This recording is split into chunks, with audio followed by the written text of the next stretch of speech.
Hey guys, this is Leo from Big Time Super Friends, and I'm going to review Alien Cubed, aka Alien 3.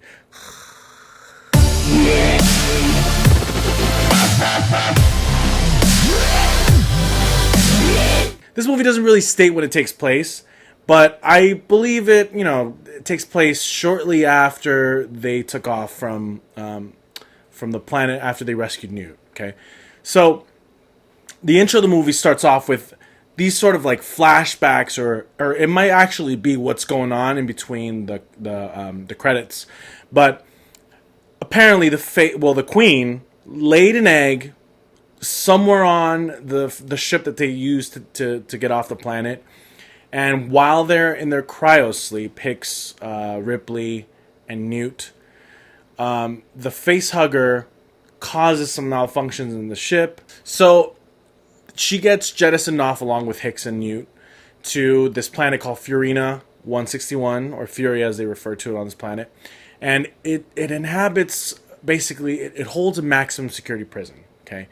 And at this point, it no longer holds prisoners, but some of the prisoners have stayed behind to sort of man this it's basically a lead refinery now, and so they run it, and it's just men.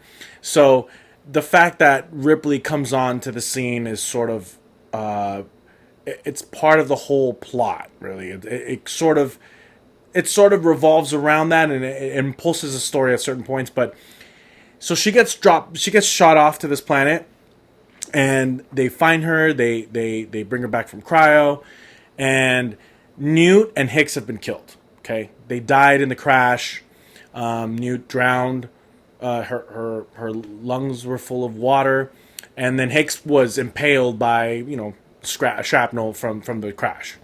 But one of the cool things is that when they bring everybody in and then they're going to assess the wreckage, they have ox they use to haul off scrap that they bring around, and one of them gets impregnated by the face hugger. Now this sort of brings about a new breed of alien, which in this case it's called the runner alien apparently, but I like to refer to it as the bull alien. But I enjoy this xenomorph in particular because it's faster and it can run on walls upside down. It's just more athletic than the other xenomorphs, and it's kind of a cool take on it. But this movie has its issues mainly because it doesn't have the anticipation of the xenomorph. The xenomorph is sort of shown right off the bat. The face hugger is shown in the intro to the movie, so there's really no surprise for the xenomorph anymore, like we've seen in the first one. And then in the second one, the fact that you're outnumbered, that's sort of the scary thing. In the third one, it's just one, and it's hunting down guys again, but there's no weapons. So some of the standout characters for me are obviously Clemens, the medical officer, or the doctor, if you will, on this refinery. He bangs Ripley.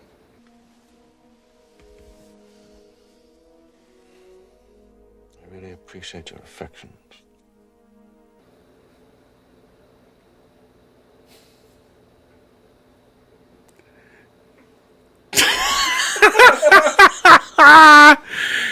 He bangs Ripley, guys. It's kind of, I don't know, I find that kind of hot. I mean, she's shaved at this point, so I don't know, that's kind of cool too. But you sort of get the sense that, I mean, it's pretty obvious, but you see Ripley sort of not all there. She seems to be unhealthy in ways. Some of the guys, Dylan mentions it, another one of the cool characters in this movie. But every time Ripley does some sort of an action scene, she's sort of winded and not all there. And they're all sort of seeing this, but she's denying it. But you start asking yourself that question: why is she not healthy? I mean, one of the bigger questions is, did she get impregnated? I mean, Newt had a chance to be because the face hugger was on that ship the whole time. Hicks could have been impregnated, but no. We wonder if, well, at least I wondered if it was Ripley, which it gets answered by the end of the movie. But Dylan is another cool character. Dylan is sort of the religious leader in this group. He is the one who keeps them in check and makes sure, I guess he holds accountability, or helps them be accountable for whatever it is that they have issues with. But I really like Dylan because his first interaction with Ripley, he's a hard ass. He tells Ripley right off the bat, I've raped women. And Ripley's like, oh yeah? Well, why don't you try it? You know, and she calls him out, and it's like they're not used to a woman like this. I mean, Ripley, it's Ripley. She's killed aliens already. I mean, she's dealt with xenomorphs. There's nothing else that can fucking phase her, basically, you know? So they get the sense already that at this point that they can't really mess with her, at least not one-on-one. So later on in the movie, they try to, you know, outnumber her. But the thing is, I think Dylan at that point understood Ripley's not someone to mess with, and there's obviously orders that come down from Wayland Corp to protect her, and so he comes to her rescue later on in the movie in a scene that it's really interesting because they tell Ripley time and time again not to wander off on her own, and she does, obviously, because she has to. But there's a scene where she gets sort of ambushed by, I think, everyone who's not an officer or in charge of these guys, and they're basically about to rape her. And I felt that anxiety of like, oh no, don't rape Ripley, like don't do it to her. But Dylan comes to her rescue, and it's a pretty cool scene. He beats these guys up, and when he's telling Ripley to leave, he's like, I gotta educate some motherfuckers. Take off. I gotta re-educate some of the brothers. So a couple of my scenes obviously involve the xenomorph when they're trying to hunt it down and kill it, but it's the first attempt to actually kill it. They don't have any weapons, obviously, but what they do have is this sort of like fuel kerosene type of thing.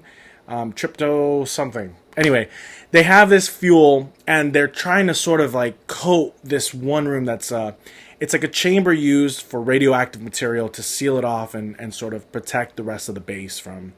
So they're coating this chamber with this fuel, and they're obviously in the ventilation shafts, and they have buckets of the stuff. And so you're thinking like this could all go up in seconds. It's like kerosene. It's very flammable. So one of the guys is climbing up a ladder during this moment, and he's got a cigar, and he drops it. And obviously he's got a bucket of kerosene, so there's a bucket of kerosene on the bottom, so he's trying to be careful, but he's climbing up. And I sort of already knew there was going to be, the xenomorph was going to be on the other side. And sure enough, he's there, and he attacks him, and he kills him, and he's got a flare, though, right? And he drops the flare, and this moment, you're hearing the screams. Everyone, it's cutting away to everyone in this chamber, and they're hearing the screams, and it's like, oh shit, where is this coming from? He got one of us.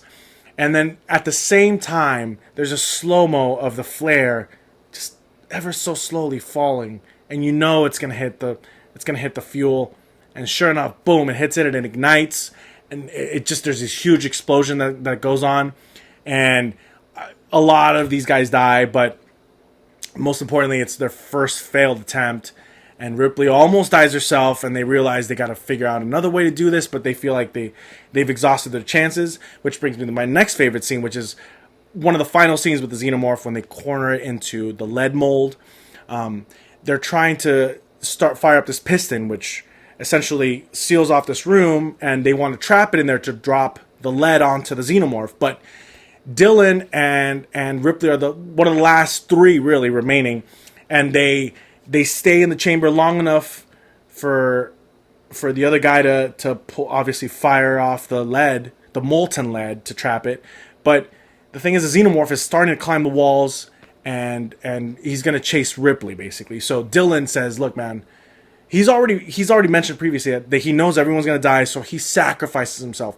I've seen this scene so many times that every time I'm introduced to Dylan, I'm like, man, I feel for him. Like, I want him to live. I really want this character to survive the entire endeavor, but he doesn't. He sacrifices himself, and it's really cool because he goes down as a badass, you guys. He stands there and he calls the xenomorph himself, and he's like, come on, come and get me. And reminiscent of Schwarzenegger, but he calls him, and then he gets on him, he pounces, and he's eating him. He's like, come on, is that all you got? And he's getting bit and stuff.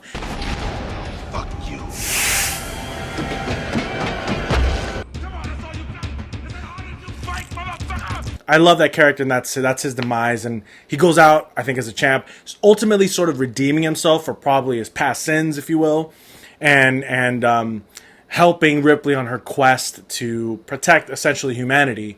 And sort of in the bigger picture, he does sacrifice himself, and I think he does redeem himself. There's this question that's, for me, has been coming up since the first movie, which is, does Wayland know about the xenomorphs before we even enter this universe in the first one. Okay. The fact that the crew is expendable every time, right? And Ripley touches on this point when she's telling the inmates, "Hey guys, you're not gonna kill this thing. Listen, it killed my crew in the first one. Okay, 1 killed 7, well 6. The next time it was a bunch of Marines trying to take on against an army of xenomorphs. They all got killed essentially.